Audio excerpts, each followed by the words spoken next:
Hi friends, welcome to L kitchen. இன்றைக்கி என்ன பார்க்க போகிறோன்னா ஆட்டுக்குடல் குழம்பு தான் பார்க்க போகிறோம். இது ஈஸியாக சிம்பிளாக பண்ணிடலாம். டேஸ்ட்டு அல்டிமேட்டாக இருக்கும். கண்டிப்பாக ட்ரை பண்ணுங்கள். வாங்க பார்க்கலாமா? அதுக்கு முன்னாடி இதே மாதிரி சிம்பிள் அண்ட் ஹெல்த்தி வீடியோஸ் பார்க்கணுன்னு நினச்சிங்கன்னா மறக்காமல் எல் கிச்சனை சப்ஸ்கிரைப் பண்ணிக்கோங்க.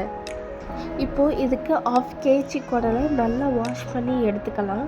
இப்போ ஒரு ப்ரெஷர் குக்கரில் தேவையான எண்ணெய், பட்டை, கிராம்பு, ஏலக்காய், அதுக்கப்புறம் 1 டீஸ்பூன் சீரகம், 1 டீஸ்பூன் சோம்பு, 4 துண்டு இஞ்சி, 5-6 வெள்ளைப்பூண்டு, இது எல்லாத்தையும் போட்டு நல்லா வதக்கிட்டு இது கூட நம்ம 10-15 சின்ன வெங்காயம் சேர்த்துக்கலாம். இப்போது இது எல்லாத்தையுமே நம்ம கோல்டன் கலர் வர முடிய நல்லா ஃப்ரை பண்ணி எடுத்துக்கலாம். அரைக்கிறதுக்கு சின்ன வெங்காயம் சேர்த்தா தான் நல்லாயிருக்கும். அதுக்கப்புறம் ஒரு 2 சில்லு தேங்காய், அது சின்ன சின்னதாக கட் பண்ணி அதையும் சேர்த்து நல்லா ஃப்ரை பண்ணி எடுத்துக்கலாம். உங்கள்கிட்ட சின்ன வெங்காயம் இல்லைன்னா ஒரு பெரிய வெங்காயம் சேர்த்துக்கலாம். ஆனால் சின்ன வெங்காயம் சேர்த்தா உங்களுக்கு டேஸ்ட்டு சூப்பராக இருக்கும். இப்போ வதக்கி வச்சதெல்லாம் தனியாக ஒரு பவுலில் எடுத்து வச்சுக்கலாம். இப்போது அதே ப்ரெஷர் குக்கரில் அதே எண்ணெயில் 1 டீஸ்பூன் சோம்பு, பச்சை மிளகாய், அப்புறம் மீடியம் சைஸு பெரிய வெங்காயம் 1, அதை பொடியாக கட் பண்ணி வச்சுருந்தது அதையும் சேர்த்து நல்லா ஃப்ரை பண்ணிக்கலாம். அது கண்ணாடி பதம் வரவும் அடுத்து நம்ம நீல வாக்கில் கட் பண்ணி வச்சுருந்த ஒரு தக்காளியும் சேர்த்து நல்லா வதக்கி எடுத்துக்கலாம்.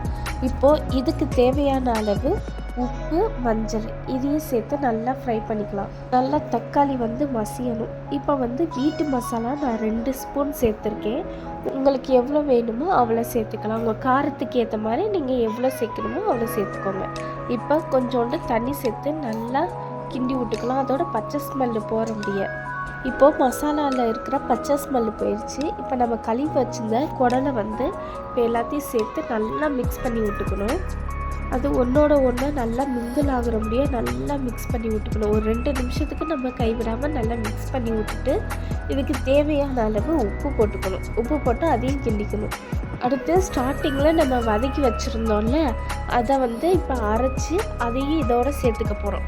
இப்போது இதுக்கு தேவையான அளவு தண்ணி ஊற்றி நம்ம நல்லா கொதிக்க வச்சுட்டு நம்ம அரைச்சி வச்சுருந்த பேஸ்ட்டையும் சேர்த்து நல்லா கிண்டி விட்டுக்கலாம்.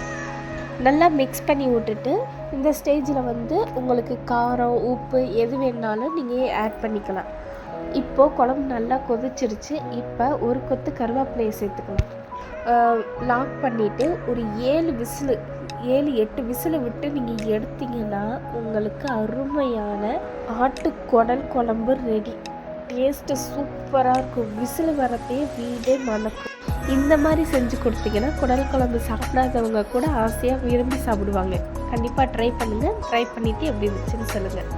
அதே மாதிரி இதில் அவ்வளோ பெனிஃபிட்ஸ் இருக்குது. வயிற்றில் புண்ணு இருக்குன்றவங்களுக்கெல்லாம் இந்த குடல் குழம்பு செஞ்சு கொடுத்தீங்கன்னா அவ்வளோ நல்லது.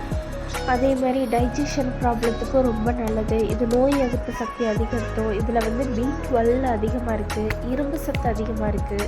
இதை வாரத்துக்கு ஒரு முறையாவது எடுத்துக்கோங்க. ஓகே ஃப்ரெண்ட்ஸ், இதே மாதிரி சிம்பிளாக டேஸ்ட்டாக ஹெல்த்தியான வீடியோஸ் பார்க்கணுன்னு நினச்சிங்கன்னா மறக்காமல் எல் கிச்சனை சப்ஸ்கிரைப் பண்ணிக்கோங்க. உங்களுக்கு இந்த வீடியோ பிடிச்சிருந்துச்சுன்னா லைக் பண்ணுங்கள், ஷேர் பண்ணுங்கள், மறக்காமல் சப்ஸ்கிரைப் பண்ணிக்கோங்க.